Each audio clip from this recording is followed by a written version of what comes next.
ai da con quay ơi nè cháu con quay gì nè cháu nè lên ai da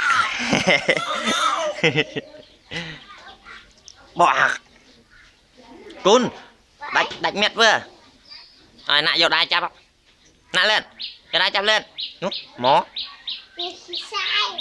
Oma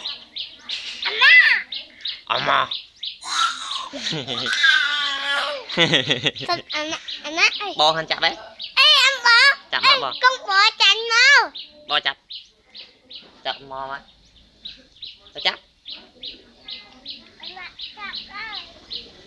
nè chặt mò Chặt má. Nó má nó bò canh. Nó má nó.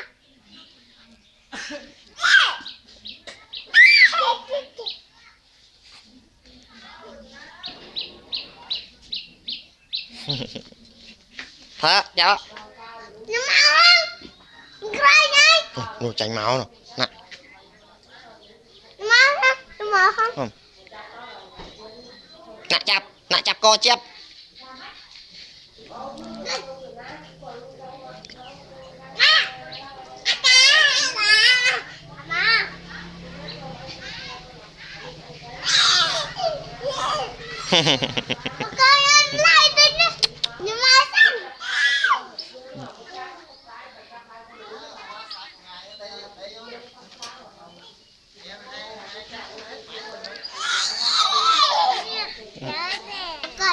cầm mà anh cầm nè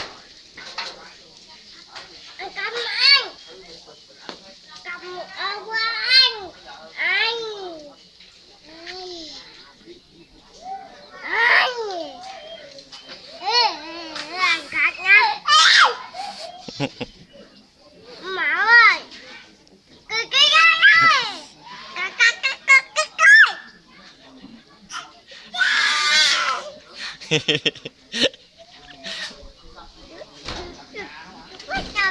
bạt cô bạt ông mò bạt nè bạt này anh bạt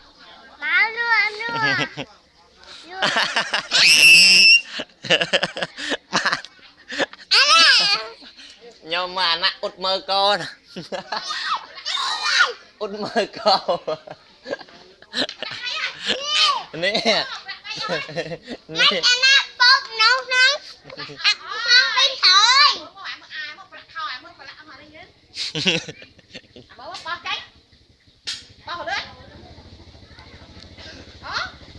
kenapa